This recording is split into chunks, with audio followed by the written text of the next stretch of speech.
Okay. How do we do this? How do we start this thing? We start by saying, welcome back to the Something Businessy podcast. I'm Frannie. And I'm Nichole. And this is exciting because today we are recording in the ConvertKit, soon to be Kit studios. It's called Dream Studios here in downtown Boise. And we have this awesome podcast studio that we get to record in now. So sweet. It has lighting, cameras, mics, everything just set up for us. And so we're giving this whole video podcast thing a try today. This is our first one. Yay. So I don't know if you're listening to this or watching it or whatever, this is where we are. Yeah. So, and if you're in Boise and if you're a ConvertKit member, you have access to this podcast studio as well. So let us know if you have any questions about it. But so far it's super slick. Oh my gosh, yes. And everyone's been so helpful getting us set up, and it's just been awesome. So what are we talking about today, Nichole? Well, one of the questions that we got from you guys was how we figured out how to custom tailor our photo shoots to match the brands of the clients that we take. Photo shoots are kind of like our main thing here at Ampersand. And so I think we do things a little differently than most other brand photographers. And so we're just going to kind of like talk about that. Yeah.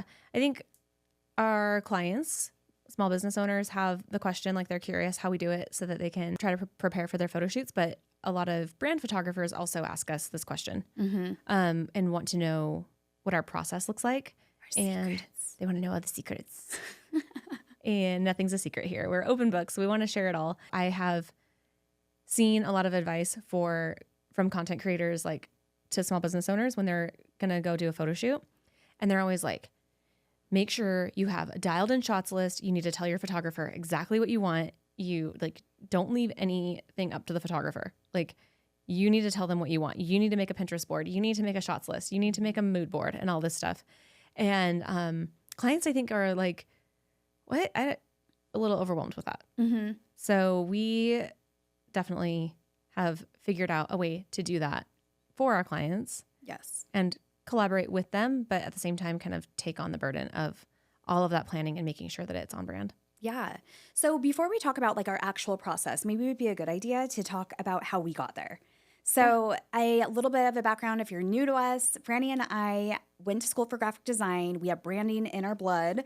And we have not only that design background, the classically trained, I guess you would say, college education for design, but we have also built a lot of brands along the way. One of our very first jobs after starting Ampersand was that we got kind of thrown into weddings accidentally. We say it was like our accidental 10-year detour into weddings, where we became actually pretty high-profile wedding photographers, I would say, like definitely for our area, but even nationwide. And we figured out just, kind of like we could shoot a wedding in our sleep. We would say that. You remember like saying that, Fran? We're just like, what's going on tomorrow? And we're just like, no, we just know how to do this. We would actually get annoyed when people would present shots lists to us. And the bride would be like, and then I want a picture of my shoes. You remember that? Yeah. Well, and it was the same thing like wedding planners would give their brides advice to give a shots list to their photographer. And we're like, no, you hired us because we're professionals and we know what we're here to shoot.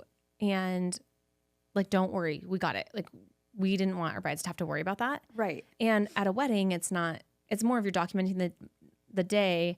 You're a fly on the wall. You're shooting everything that's happening. And then some of it you're setting up and you're kind of like curating or moving people into the better light or whatnot.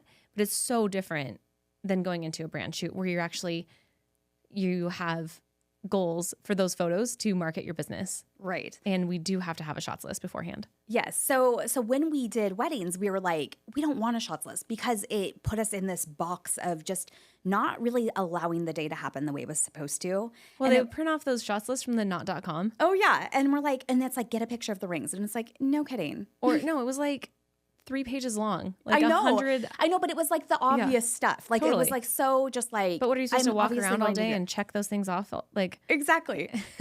So having that background, of not really wanting to work off a shots list, and then shifting into when we started doing commercial photography and brand photography, it was such a different mindset because it was really when you're a wedding photographer, I mean, you are shooting, I mean, you are a food photographer, you are a portrait photographer, you are a group photographer, all of these different things. And then you're also a documentarian of just, what do they call it? Photojournalist of just kind of documenting what's happening in a beautiful way and observing and just letting things happen and just seeing the beauty in that. To the shift of becoming a brand photographer where it's literally you have the full control to orchestrate every single thing about that shoot. And so I think for me, when we shifted into that, it was like, wait, hold on. So I have like 100% control over this. Like I can decide exactly what shots I want.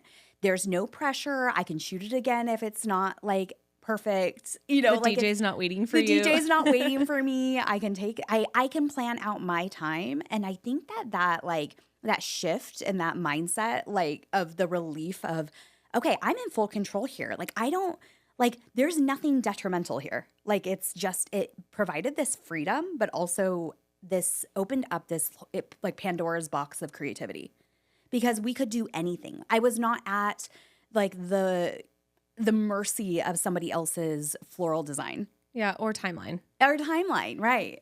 It's like, that's so funny hearing you say it like that because it's like, okay, there's the freedom piece, but then there's also everybody's like looking to you waiting for the instructions. Yes. And we only had to do that on a wedding day when we're like organizing the bridal party or maybe the family formals and sometimes with a couple.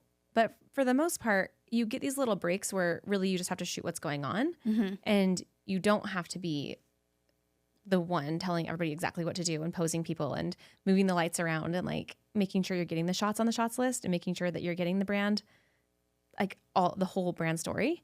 And so in some aspects, there's like, it's more mental work on a brand shoot and it takes a special person to really drive the ship during that. Absolutely. Which is where a good plan is your saving grace. Yes. You have to have a plan. I mean, I've been on brand shoots before where like maybe it wasn't as well planned or we didn't have the full cooperation from the client, like going through the pre-production process.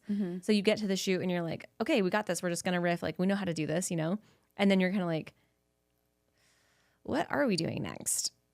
And you kind of wish that you would have planned it more. Yeah. Yeah. Well, as somebody who loves having full control. What? You? No, never. I mean, I've also been called a control freak many times. Well, we're like control freaks in different ways. Yes, we are. Because I would say for myself, I'll speak for myself, I am more of a preparation person. Like I love to have a plan. I love to know what's going to happen. I want to know exactly where it's going to be. I need to know, like, if I'm creating sets in our studio, they have to be set up before I start. Like, I don't like that, like, I want to do all my problem solving beforehand. And so I think that, I mean, let's see, how would you say you're a control freak, Fran? I don't know. I'm just like, why can't you guys read my mind? Like, like obviously I don't want it done that way, but I didn't tell anybody how I do want it done, Yeah. So, I think I've let go of a lot of things in that, but like my husband would tell me, I don't know. I'm like trying to think, what do I try to control? It's more of a hindsight. Like you're the preparation person and I'm like afterwards like, And I'm not how I would have done I'm it. like, that's not exactly the plan I had in mind. Man, we're missing a lot of details. We must be really fun to work for together. Do you know what though? It's worked for us. Yeah. I tee it up. And I then obsess over the details at the end. Yeah. You're a retrospect. Yeah. I'm like, oh, it's fine. We got this. Like, Yeah. We'll fly by the seat of our pants and like figure it out tomorrow. I mean, I do like to have a plan going into it, but I cannot, like you can create that plan and really get into the mindset of that photo shoot like weeks before the shoot. I cannot do that. Until it's go time, like the night before or the day, like a couple days before, when I'm like, okay, this is happening now, I can really like lock in. That's where I can focus on it and get myself in the mindset of that photo shoot. But if it's far away, it's just not in my awareness yet. And I have other issues that are like on fire that I need to deal with first. Yeah. So I just kind of put things off, and that's just definitely, it works for me when I'm the only one right that we're involved. But when there's other people involved, it doesn't work. And that is why I am not in charge of pre-production. Okay, so this brings us to why we have the system that we have. Yes. Which is, I'm trying to think of like what was our big aha for. Well, really our being thrown into the deep end with commercial shoots and branding shoots was a combination of working with Love Every and working with the Scout Guide. Mm-hmm.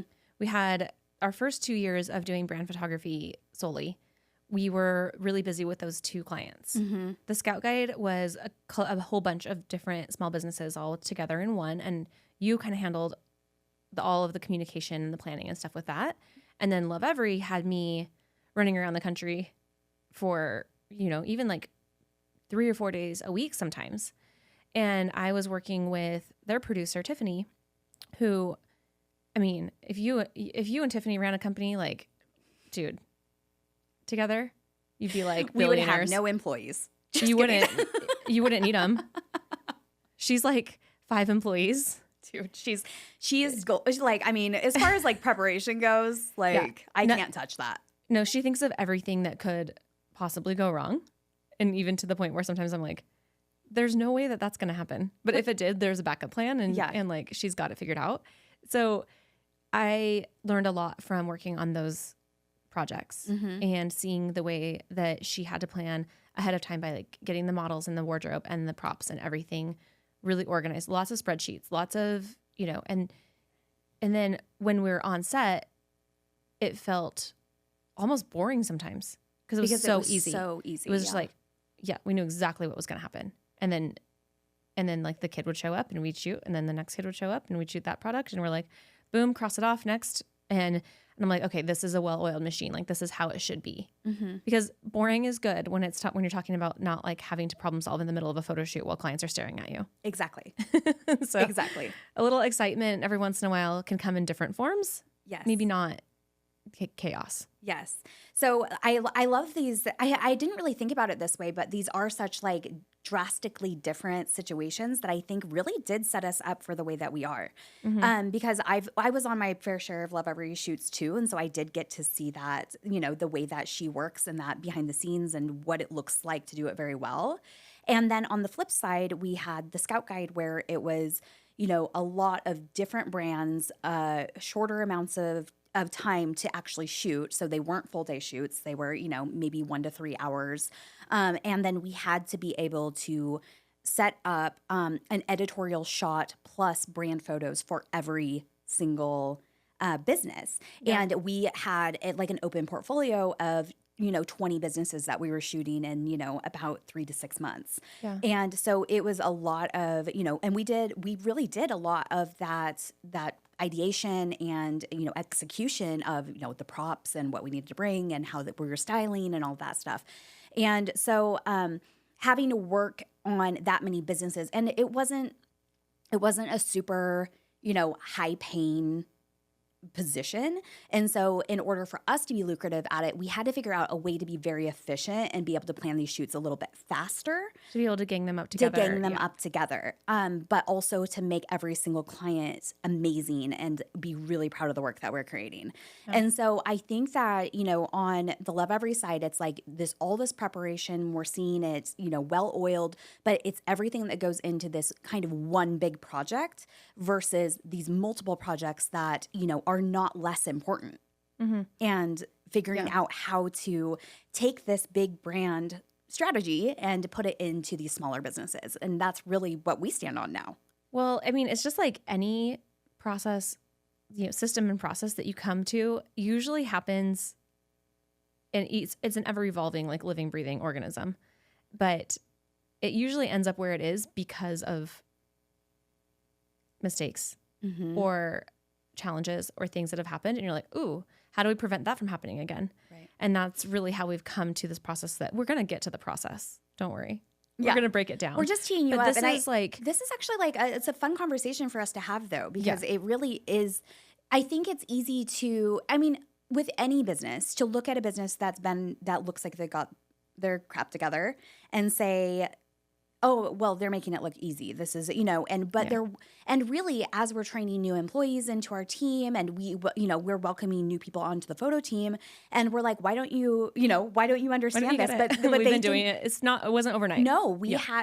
had the blood, sweat, and tears that went into creating the processes we have now. And then they just get to come in and have the processes. There's a reason for every single little thing. Exactly. Well, what I was kind of remembering was with the Scout Guide, especially the first few Scout Guide shoots that we did, we're kind of like testing it out, kind of getting comfy with it, figuring out how it was going to work out.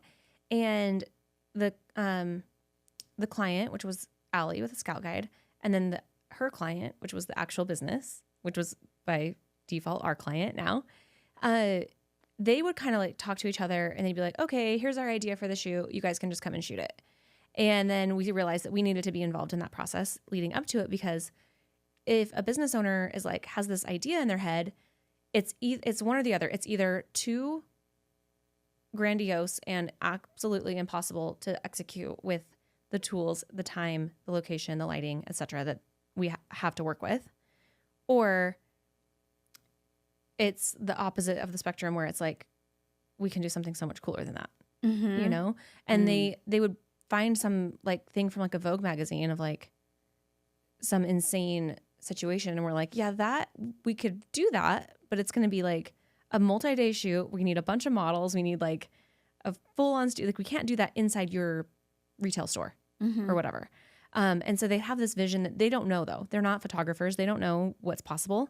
And so they're like, here, we want you to recreate this. And we'd be like, okay, we need to be a part of this process so that we can explain what is possible with the budget that we have and the timeline. Right. And also asking the right questions. That's a huge thing that I don't think that is very clear to everyone or obvious to everyone, is that we need to be asking the right questions, because sometimes they're bringing something to us. Like, okay, so say they have this Vogue spread. I actually am thinking of an exact shoot that I think you took up for the Scout Guide, and it was a group of people. And I think that they were going off of like, it was like a Vanity Fair, like pose, and it had like 20 people in it. Yes, I remember. Yes. And so, asking the question of, why do you like this? Is it the posing? Is it the lighting? Is it the styling? Is it the expressions of the people? Like, what is it about this that you like? And so I feel like that has also been something that we've really taken into our process of dissecting, what about this is sticking out to you? You say that you want to emulate this big brand, but what about them? Is it the feeling that you have when you interact with that brand? And does it fit the context? And like, does it make sense for your business? Yes. And does for it your make sense? Clients? Totally. And is that something that we can do in a 3-hour shoot on the budget we have? Right. And do you literally have room for me to back up far enough to get that shot in your space? Do I have a lens wide enough for this? Yeah. Yeah. So we quickly started doing the actual styling calls with those clients, and which we were like, okay, well, this is like more, now we are doing this planning, but we weren't charging more for that. And so then eventually we started adding on a little fee for if we were doing the planning versus if we weren't doing the planning. And it's all kind of evolved into the way that we charge now, the way that we hire, the photo team that we've put together, which is really what sets us apart from most brand photographers who are just like a one person, or they bring an assistant with them. We have a fully built out photo team with a producer and a photographer and a retoucher, so that all of the people can focus on what they're best at. And we would never have come to that from like day one. We would never have been like, we need a 3-person team for this one photo shoot. No way. It was a long progression of many years. Okay, so Nichole, what does it look like when somebody comes to us and they book us for a photo shoot for their brand? What are the first steps? What happens? Okay, so the entire process, start to finish, would be they fill out. We have a very robust survey, but it's actually kind of fun because it's a little visual, and they get to kind of talk about their business and what they need and what they're excited about. We ask them about, just kind of visuals that they're attracted to, what the types of photography that they're attracted to, editing styles, anything that really sets them apart in their styling that our team would need to know going in. From there, our stylist takes all of the information, all of the data that we collect from the survey, and we compile into what we call it's a pre-production deck. Essentially, we take everything in there and we kind of regurgitate it in a way that we would pitch a photo shoot that we could accomplish in the amount of time that they booked. Then we put together like what we think would be a great idea for their shoot. Yes. And that's like kind of a newish thing for us. Like that's, I think, like the most recent iteration that we've made on our process. We used to have the styling call with a client where they would just talk to, our stylist would talk to the client and kind of banter back and forth and get ideas, and they'd create a Pinterest board together maybe, or kind of go from there. And we kind of finally decided, you know what, let's make this even easier for our clients and let's pitch our ideas first, because we are the ones that know what is possible in the studio. We've kind of at this point maybe done some research and seen what their space looks like. We're like, we think it'd be really cool to do this at your space, and then we can style this like conference room scene at our space or whatever.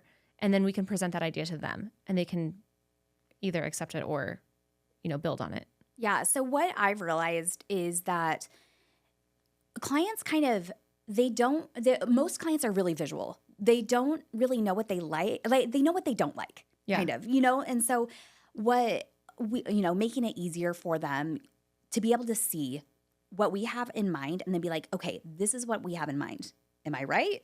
And then they can be like, yes, no. They could say, actually, this isn't what I was thinking, but I love it. Or this isn't what I was thinking, and it's not really my style. And it gives them kind of that right of refusal without feeling like they're, it's gone too far. Yeah. It's kind of that, because when if we did that styling call to where they're telling us all their things and then we come up with this idea and then they're kind of like, ugh, like it's going to be harder to say no. This is literally like, we generated this off of our idea, the way we're perceiving your brand and what the answers that you gave us on the survey. Mm-hmm. So then it kind of gives them a chance. We're like, hey, we didn't spend a ton of time on this. Like it's kind of like our initial pitch. Yeah. And I think people really like that. Yeah, I think so too. It's been nice because it is overwhelming for them to start with a blank canvas and try to create their ideas or even go find mood boards and inspiration that match, where they're like, I don't know, I just need, they kind of almost end up just choosing what they're used to seeing and from other people in their industry and kind of creating like a copycat of what everybody else is doing. And we are doing this all day, and this is what we do, and we know how to what we're capable of doing in our space. So we can be like, oh, it'd be kind of cool if we tried something else. And we're seeing inspiration from all different industries all the time. So I think it's a really fun, who knows if we'll still be doing it that way in like 6 months, but right now I'm really liking that. And I know that our stylist Bailey is having a lot of fun doing it that way. Yeah. So at that point, we presented on either a live call or a Loom video, either way, whatever feels like it fits the client's best. Like the way that they prefer to communicate. Yeah. Yeah. Some people just want to watch a Loom video on double speed. They want to be able to replay it. Some people really want to talk out the ideas. So we just kind of cater based on what they like. After that, we finalize any of the final things. The concept is then given to our photographer. I don't know if you know this, Frannie. This is a new thing. Yeah, let me tell you. I'm a little bit more in tune with the photo team right now. So but this is what we're doing now. So that concept then goes to our photographer, who takes the concept, all of the shoot objectives that came from the client, and then writes the physical shots list. Nice. So then we present the physical shots list. So the shots list would be literally all of the objectives that we have, and we put them in an order and system that makes sense to the photographer. I like that. Yeah. Because we were kind of having issues a little bit with like, not issues necessarily, but more like the way that, we've created this team. It's accidentally been created based on personalities of past employees. And then it's like hard to find another personality and just plug it into that seat. Because some photographers really like to be involved in that pre-production process, and others are fine with just like showing up and shooting. And like you and me, even just how different the two of us are. And so when we bring a new photographer into the mix, really, even the ones who are okay with showing up and shooting really should be a little more involved with the logistics part of it, because the stylist should be focused on what looks good and what makes sense for the brand, not necessarily like, oh, it makes sense to shoot outside first before the sun gets to a certain height or whatever. So I love that, having the photographer be the one that has the final mark on creating the timeline, and then they feel more connected to the shoot. Totally. And it's written in a language that they understand. Because realistically, the only person who needs to understand that, I mean, the last sheet, it's the last sheet of the shots. The shots list is the last sheet of the pre-pro deck. And it's just words. So it has to make sense to the photographer. Dude, it's like when Courtney spends like all this time on like a beautiful like Excel or spreadsheet thing. Uh-huh. And it's like totally makes sense to her, and it's all color coded, but it's like 4 pages long with all these tabs. Yeah. And then she gives it to us and she's like, and we're like, what language is this in? Like, it's not, we didn't make it. Yeah. So it's so hard to read somebody else's brain. Totally. So I love that. Okay. Yeah. And so that way during the Frannie shoot, approved. Yeah. Good. Great. This is my pitch to you. Then on the shoot, the stylist has the shots list on a clipboard, and then she is just crossing it off as our photographer is shooting. And then she can say, oh, we didn't get this shot, and can read it out loud. And the photographer is like, oh yeah. And it can click for them. So during the shoot, our ideal is, let's just say a studio shoot. If it's offsite, we have a little bit of a different rule because, we're kind of going into somebody else's territory. We don't have as much control over it. If it's in the studio, ideally we would set it up the day before. So that way it would give us a chance to see if we needed to shop for any last minute props, if we needed to bring something from our own houses, or, kind of source within the team to make it feel more on brand for the client, or asking the client for additional things that they need to bring on their side. So it kind of just lets us envision, okay, this is what it's looking like. This is what we need. It's missing this, and kind of give us that last minute, chef's kiss on it before it's ready to go. My preferred way, if I was shooting that day, I really do like all of the scenes to be set up. I don't like having to problem solve while the client's there, or I want it to be something that I exactly know what to do. Like you've done it before. That we've done it before. Because sometimes if we are setting up like a new set, then, we haven't really figured it out yet. So all that problem solving needs to be done the day before. Yeah, so that you can test lighting and get it dialed in how you like it. Yes, exactly. And just make sure that, okay, the shot I envisioned, can I shoot it in this space this way? And so the set is set up the day before. All of the props are laid out.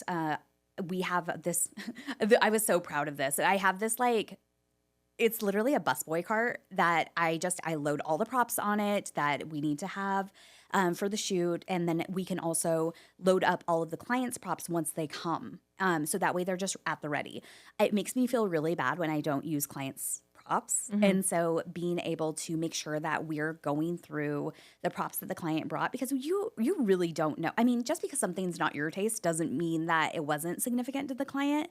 And so we really, really try to prioritize just using the things that the client brought that, they were thoughtful enough to pack it. And so we always want to be really, mindful of that, and really careful that we're incorporating everything for that brand and that client. So they get there usually a little early before start time, and we help them unload their cars, and they bring everything in, and we go through all their outfits, figure out what's going to be worn first, and then sometimes they'll just bring in like a big box of random stuff from their house. And I think that's kind of what you're referring to. Yeah. And we try our best to incorporate all of that stuff into the shoot.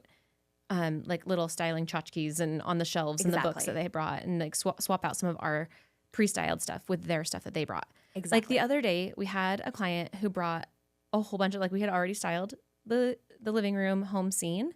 And she kind of last minute went to TJ Maxx and bought new art and some things that kind of felt more like her, that she actually is going to put in her home.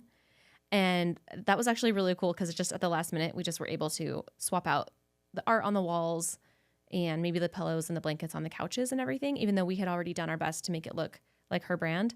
This was no problem. It's easy to just kind of put these things in there and have a little conversation with her and be like, okay, cool. Do you like this better than what we already had?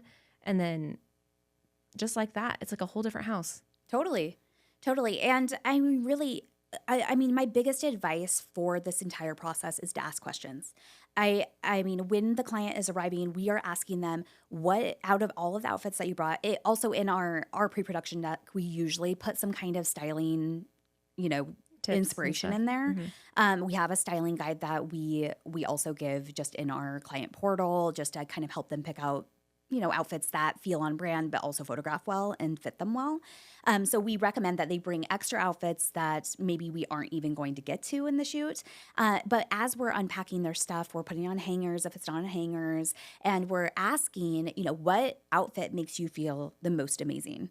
And, kind of put them in order 1 to 5 of this one we have to use to this one I don't care if we get to. Because that way we can really prioritize what they feel amazing in, which in turn, Frannie, when people feel amazing in their photos, what happens? They look amazing. They look amazing. and then they love their photos and they love the experience. Exactly. Because it's all about really, it doesn't even matter how good the photography is if the client doesn't feel good in them. Right. Because they'll hate them. Yeah. And so we are constantly asking questions. What outfits do you feel amazing in? What out of these props that you brought, if there's something that's questionable, I'm like, can you tell me the story of this? We're saying like, why is this significant? Why did you choose to bring this Is there today? a story you want to tell about this? Is there a story you want to your tell content about or something? Exactly. So we try to ask those questions and say, figure out what is the priority here. And the clients, their thought process takes precedence over mine because they're their photos. We can't be so prideful in the results that we are creating a photo shoot that isn't for them. Right. So that really goes into our process, just making sure that we have an agreed upon step by step. They know what's going to happen. We know what's going to happen. And there's just no guesswork. The way that we look at our pre-production deck is it should be almost like a manual for that photo shoot. We want our team to be able to, if something happened and our stylist like fell ill, or if she had, an amazing experience and needed someone to fill in for her or something like that, we want her to be able to step away and anyone should be able to pick up that deck and fill in. And I should know how to set up. I should know, all of the things and be able to fully what gear understand. is required to pack if we're leaving to go off site. I think, our pre-production deck is dialed in. It's very good. It's very impressive to the client. And really, I can't stress enough how much we tell this to our clients all the time, that your brand is really every interaction. And from the very beginning, from when they first reach out through that styling call, and as easy as we can possibly make it for them and make it feel really, really customized and like we are listening and we're paying attention to their vision, and also bringing our creative vision into it as well, and contributing new ideas so that they don't just have a shoot that looks like everybody else's. And that's really what we strive to do, to make it on brand for them and also different and cool and exciting, because that's what keeps our job fun. Yeah. Talk a little bit about the customer portal. And you mentioned it really quick, but yeah. So we have a customer portal that we've created that has just some general things for the clients to think about between their booking and their actual photo shoot day. So just kind of some personal styling things. We have some tips about if they're DIYing their hair and makeup, if they're hiring a hair and makeup artist. We have a styling guide in there. We have a little self-posing guide. So that way, the what do I do with my hands question. Sometimes clients like to, I recommend if you're really nervous in front of the camera, kind of working through poses in the mirror and just seeing okay, when I do this, I like my face a little bit better, or, these types of things that you can kind of dial in your self-confidence before the photo shoot. Trying on your outfits before that day, making sure that they're pressed and ready, and just these things, self-tanning. Things that you're maybe not really thinking about. We also have this very robust packing list that is just, if you are, if you're packing for your photo shoot, it's just, we think of everything in there that you could, ideas for props that you might not have thought of, ideas to kind of, jog your mind about other props that maybe would fit in your genre, making sure that there's music on set if we're coming to you, and these types of things that really help improve the experience. Sometimes people might need a little shot of Fireball before they get started. We want everybody to just feel really taken care of and that they know exactly what's going to happen the day of. Yeah. So, this sounds like a lot, but most of it happens behind the scenes with our team. Yeah. And so as far as the touch points with the client go, it's really just they fill out the survey and then they get the pre-pro deck presentation and then they say yay or nay. And then they feel really prepared for their photo shoot is the idea. Everybody knows exactly what they're responsible to bring, what we're planning on bringing, who's going to be where when. If there's models involved, we are communicating with the models, or they're communicating with the models, but everything is dialed in. Everybody, there's no question on what's going to happen. And we do a final check-in that Friday before the shoot, send a finalized pre-pro, like this is what's happening, this is in stone. And really just on the side of, the business, it is almost like a visual contract. It's kind of like, hey, this is what we're agreeing on. We're not changing things at this point. Like this is in stone. And so you're agreeing that you know what's going to happen, and we're agreeing we know what's going to happen, and we know our part in it. And so then the day of, we kind of talked about unpacking and restyling and all of that stuff. We really want our photo shoots to feel very like lively on set. We want them to feel fun. They're very fast paced. Before we get started, like I mean, when I'm the photographer, I usually kind of give a little rundown. I do like to start on time because I start on time and on time. We don't really go over. Our photo shoots are timed. So it's a matter of we're all being really prepared. The client is changing very fast. Like we know we value their time too. So we know most of our clients are busy business owners. They have somewhere to be. They have an they have a lunch meeting 30 minutes after we wrap. So we want to be really respectful and make sure that we're not like lagging or wasting anyone's time. And so before we get started, we've unpacked everything. We've figured out the order of outfits and what's the most important. We know what all the good props are. And then we have a little talk and say, okay, I'm going to set the timer and we're going to get going. Every single thing that we're doing from here, I mean, it's timed. So we want to change fast. We want to move fast from thing to thing. We don't really chit chat as we're going. Like it's all about the photo shoot. It's all about what's happening because we really want to respect the time and get the most variety that we can. Right. So we're moving between scenes fast. We want to cycle in as many outfits as possible. And the way that we think when we're shooting content versus campaigns, I mean, I'm really specifically talking more about content because content is a lot more fast moving than if we're shooting something like editorial or for a magazine or product. Yeah. So the difference would be like content, the goal is variety and quantity. Yes. I mean, of course the quality matters, but that's already like kind of built in. We know what we're doing with that. But it's not like a campaign shoot where we're shooting the whole day is around getting like less than 10 final images that are perfect. Or they're going to be a composite that we have to do in post. So we do that sometimes, but that's really not what we're known for. And it's not what most of our clients are coming to us for. Most of our clients are coming to us because we're known for getting the most amount of variety in the shortest amount of time so that they have content that they can schedule and stretch out and use for. I mean, they use the content for social media, obviously, like reels, covers, profile photos for their LinkedIn, for all of their socials. They use it for their digital products, for their PDF guides, for their slides for giving a keynote presentation, all kinds of stuff like that. Websites, so they sales need pages. Really specific shots and lots of them. So that would definitely be our specialty. Yeah, I think. So when we're shooting content, the way that the mindset I have is like every time they change an outfit, it's a different day. Because really what we want the perception to be is that this person has a photographer following them 24/7. They are just a fly on the wall. They are like paparazzi. Yeah, they're a paparazzi. And so when I think about them changing clothes, I'm like, okay, are we going to change your lipstick color? Do you want to throw your hair up? Like I'm thinking about it like, okay, this is a new day. Yeah. And so we really try to think about that because that will, they just throwing your hair in a ponytail, you might love those photos for a different reason. It might, if you're changing into like athleisure, like why do you still have like rodeo queen hair? Yeah. like it needs to make sense.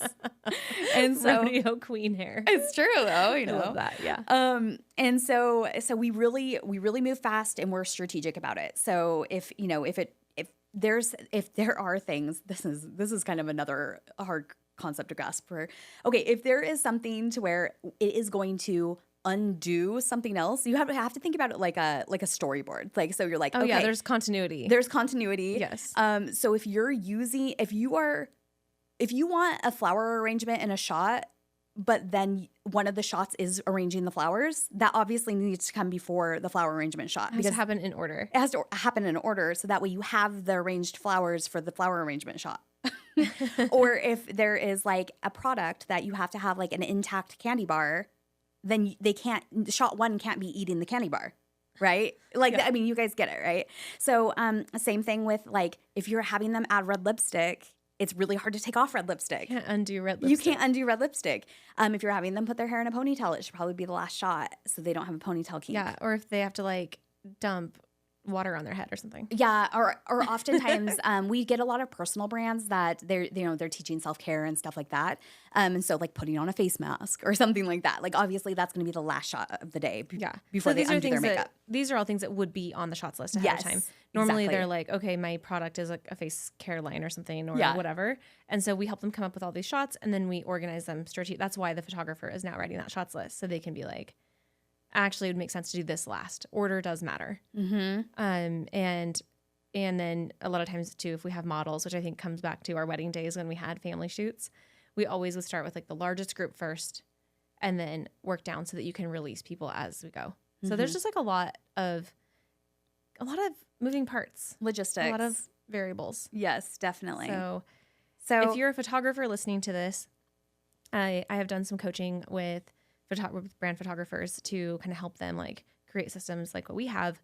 And I always feel bad when they're like, okay, cool. Like, how do I do this? And I'm like, well, I can tell you how we do it. And we have a team of 4 people doing what you're doing. So let's talk about how you can do this as a 1-person show. And eventually I think you're going to want another person on set that's like paying attention to the styling and the hair and the makeup and the clothes and all of that stuff so that the photographer can really focus on being a photographer. Mm-hmm. And not to say that you can't do it as a 1-person show, but I just can't imagine if you're trying to do, I mean, obviously there's a volume, like a certain amount of volume that you can handle, but to be doing the sales call, the emailing, the contracts, the scheduling, and the styling, the pre-production, and then actually shooting it and editing and retouching while you're trying to take on the next client. Oh, and then also like wanting to get content of your job so you can post it on social media. Oh yeah. Who does that? Yeah. So everybody has a role the day of. Yeah. So our photographer's role, Katie is focused on dialing in the lighting. She is, focused on the posing, communicating with the clients. Bailey, our stylist, is looking at her, the hair, makeup, wardrobe, lint rolling, looking at the physical space.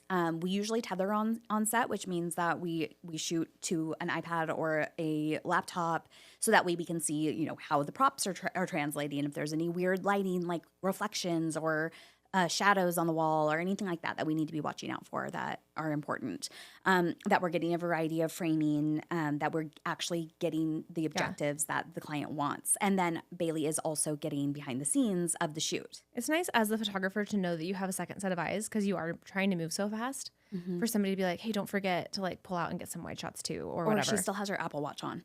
Yeah. Oh, we're always you have to have, you know what? If you're a solo photographer, you need to hire somebody just to make people take off their Apple Watch and wrist hair ties. Do you know what's hilarious is the last shoot that I did a campaign for Hayden Homes, and my model that I hired, they're like, he walked in and he's like, I didn't wear an Apple Watch today because I know you guys don't like that. I was like, he remembered. I go, is our brand, because I didn't even know he followed us. And our brand is so much like, don't wear Apple Watches. Okay, Nichole, I think that you need to give a little like tutorial on how to get clients to, you are so good and you just make it so like at Craft and Commerce, we shot the speaker dinner and we were doing these like super fast, like little personal brand, like headshot moments, like lifestyle headshots outside at this wine bar place. And every single person would walk up and I was shooting most of it. Nichole, you were styling and you were just like, I was like, dude, this is how it's done. Like, you're just like, all right, and I'll take your Apple Watch. Or like, it's not even like a conversation. Like they don't even have an option. Yeah. I just love it. They're like, okay, here's I'll all say, my stuff. do you mind if I take your Apple Watch? Mainly I just say like, you know what, if they're gonna have a big black screen in all of your photos, they need to be paying us for the exposure, because the screen really does, that black screen, it just steals the show. Yeah. It's just like too recognizable. Yeah, I think like unless you are in like an athleisure outfit, like you're a Yeah. yoga instructor or something, take it off. then take it off because it's just Yeah. not the vibe Yeah. for most brands. Yeah, so those are my main things. Everybody knows it's like you got to take off your Apple Watch, and every single cup on set has to have liquid in it. Why? Well, Franny, let me tell you. Not only do when we shoot bird's eye, like so, straight down on a table or surface, you can see inside of the cup if it's empty. What? And then Lauren gets pissed because she has to edit coffee into it. And so I like, even if it's water, I do like liquid in cups, because also if you have a client holding a cup, they will not notice, like a mug. Like I've had shoots where I was lazy or short on time or something, and I'm like, oh, we don't need to put it in there, and they're just like letting it dangle. I'm like, if that had liquid in it, it would be all over your lap. Yeah. And so the weight of the water makes them hold it properly. Totally. And so there's just you can tell on TV shows sometimes when they have probably on Friends. There's like scenes where they have empty coffee cups. Yeah. And it's just like so obvious. I can tell that's not heavy.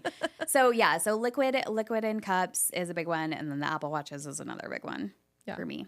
Okay, so let's move on. I know we went a little off, but that's kind of our our jive. You guys know us by now. As far as this is really just going into like what it feels like to be on a shoot with us and what people can expect. And I think all of that plays back to how we keep it on brand for each client. But we really do try to make each shoot very different. We're really paying attention to the colors of our backdrop. Sometimes we actually paint a wall if we don't have a backdrop color that's the right color.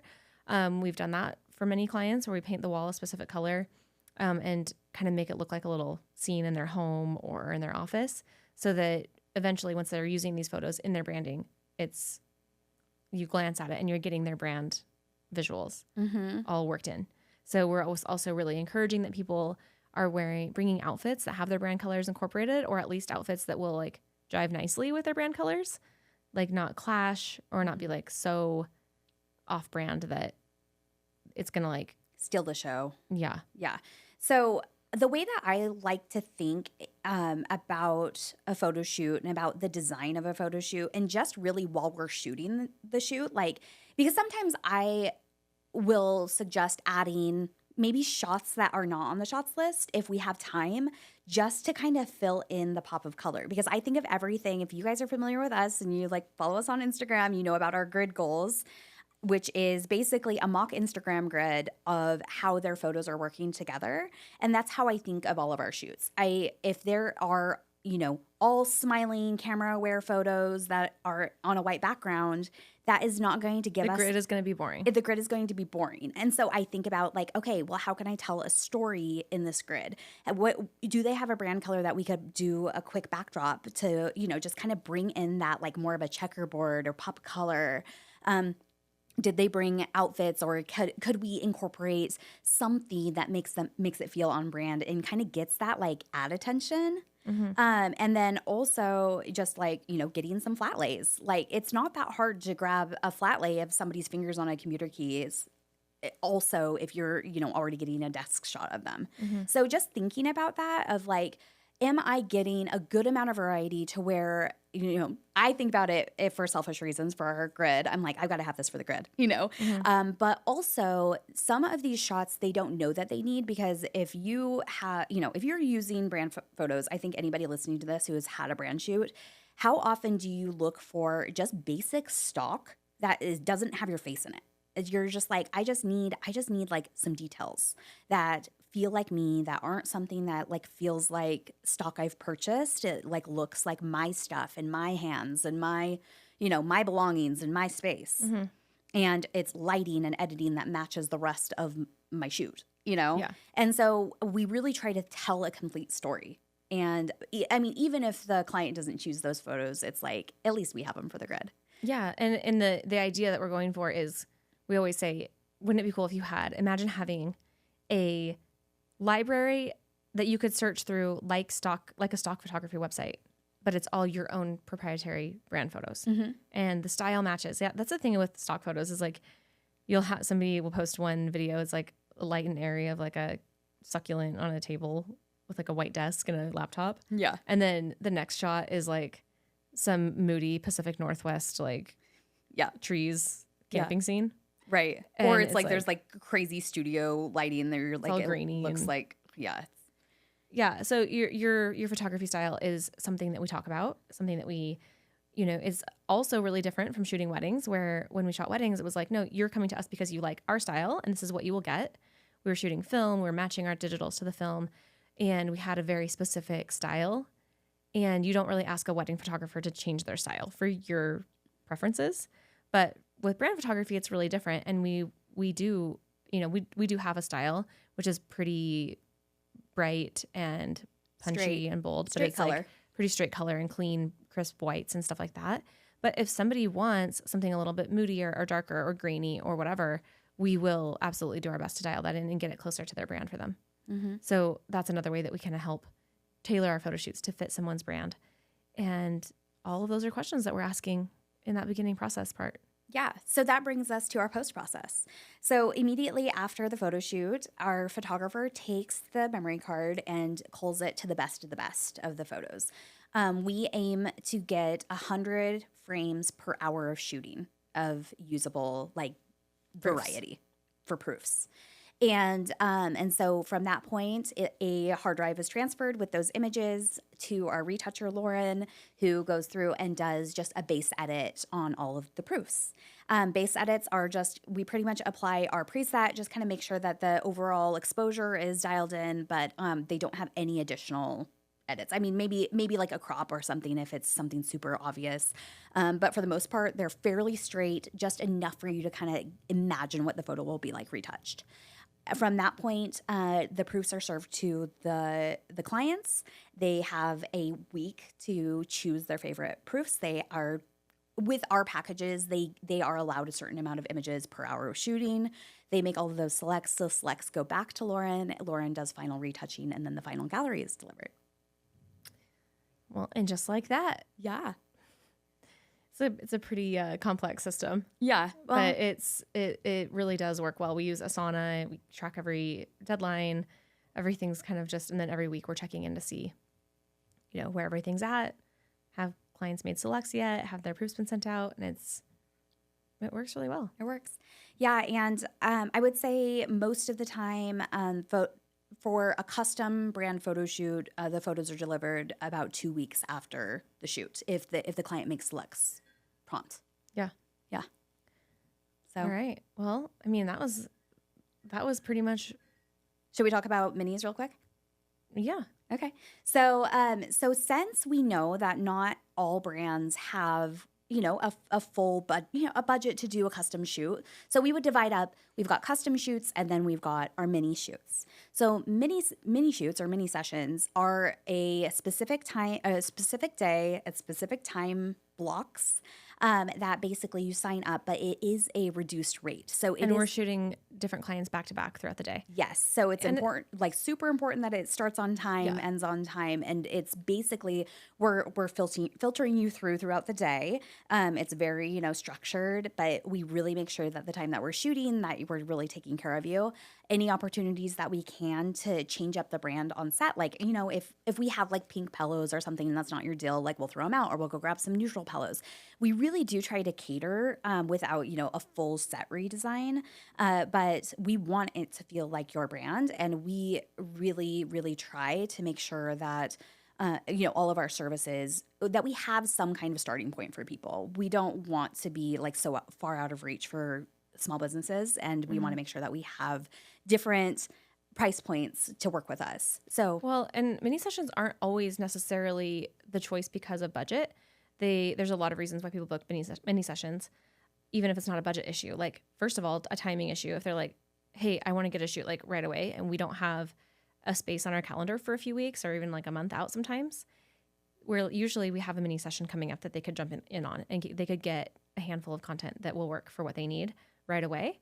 And then another thing is we have real estate agents or coaches or people who, instead of having one big shoot, they would rather have multiple small shoots throughout the year. So they'll book maybe 2 or 3 in 1 year so that they can come back and get different seasonal things, or maybe they have a product that's being manufactured or something like that, and they just need little snippets of stuff at a time instead of waiting until they can do it all at once. Even like Hair Love, for example, is one of our biggest clients that comes back over and over again, and we do multiple shoots, full day shoots or half day shoots with them throughout the year. And they also snag a few mini sessions here and there because they're like, oh, we have this like promotion coming up, or we got this new product packaging and we really want to like hurry and just get that shot really quick. And they will buy a mini session. So they're just really versatile. And it's the whole process that we talked about before, except for the pre-production process. Mm-hmm. But there is still a survey that they fill out. So we know a little bit about their brand and what their expectations are and what their goals are. And there is still a little pre-meeting with them where we look at their props and their outfits, and it is still very custom, just a lot faster, quick turnaround, and just kind of like the drive-through car wash like version of our big shoots. Totally. So with mini shoots, we have about a 10-minute buffer at the beginning. So that's when we go through all the outfits, same thing. What one do you feel amazing in? We go through props, everything. Then we set a 20-minute timer and we shoot for a straight 20 minutes. And so as much as we can get done in 20 minutes, like that's when you want to like power change. It's like moves very fast. But at the end of that time, we hand over the card to Lauren, and Lauren sorts down to the best of the best. And then you actually just hang out for a minute, and then you're pulled in and make selects on screen with Lauren that day. So that also bypasses the proofing process, which saves that time. So you completely lose that week. So when I say it's normally a 2-week turnaround if you make selects right away, this makes it so it's a 1-week turnaround to finals. So we have 1 week from the day of your mini session, and you already made selects. And so you get just final images a week in your inbox. Yeah. It really is easier for everybody involved. We also we change up our scene usually every quarter. So every 3 months we have a new scene. So it looks like a different living room, different setting, different colors. And so you can always see if, these local peeps, if you can always just check and see what scene we have, or kind of see what we have on the horizon for what we're going to be doing the next time. And back to what Frannie said, the coaches or the real estate agents, this is really popular for them because it does transform into like a different looking house every time we do it. So it's almost like they had a custom brand shoot in a different listing. Man, we're good. Okay, well, while we're at it, We got our stuff figured out. And then we have headshot day. Totally different thing. And once a month we have, so we kind of look at our headshot days. We have a standing calendar date. It's always the same every single month. And we created this because we are constantly getting calls from small businesses that needed to set up a headshot shoot. So headshots, studio headshots, usually it's, white or gray background, really simple studio lighting. They want a new photo for LinkedIn for their email signature. And, it's just like, I need to come in and get 2 photos. So just on the business side of this, it doesn't really make a whole lot of sense to, block out all that time, have people come in. And most people don't want to pay for what we'd have to charge in order to do that, because really that requires, as much work as like a mini session. And people just don't want to pay for that for a couple of photos. So we created our monthly headshot days so that way we can have, growing teams who are just hiring 1 employee can come in for $75 and, get 2 photos, just turn around right away super fast. So, when we're, talking about that accessibility, we want to make sure that we are really listening to our clients and that we're serving them based on their needs, not only finances, but turnaround and, just that we're supporting those growing teams and that they don't have to book, $1,000 custom pop-in every single time they hire somebody. Headshot day is $75 for 2 images. Yes. And that's become like an event that we do once a month, and the people know about it. Yeah. And like, it's just nothing crazy creative or anything like that. They're in and out. They don't have to, they can just come on their lunch break and get a quick headshot and be on their way. Yeah. And we've played around with the idea. We're like, we need to be charging more for this. People charge more for headshots. And we're just like, let's just let this be like a community event. Like, let's just let this be what it is. It's our Costco hot dog. It's our Costco hot dog. Like, it'll always be $1.50. I love that. I love that reference. Oh, so good. Okay. Yeah. Should we end it there? Costco hot dogs. Costco I hot am dogs. getting a little bit hungry, so I feel like this is a great place to Do end you want to it. go to Costco for lunch? Kind of. But actually, I would probably get not the hot dog, but What would you get? well, I like that like turkey and cheese ciabatta thing now that they have. Oh, I don't know about that. Yeah, except for it's like $7.99. I know. What? I know. Like you can get a hot dog and a soda for $1.50. Oh man. But that's like where they're making up for it is with that ciabatta sandwich. Man, It's good though. I'm kind of in on pizza. They got great pizza. They do have great pizza. Great pizza or a hot dog. Nice. Yeah. All right, let's Girls wait. classy. All right, cool. All right, there we go. High five. Over and out.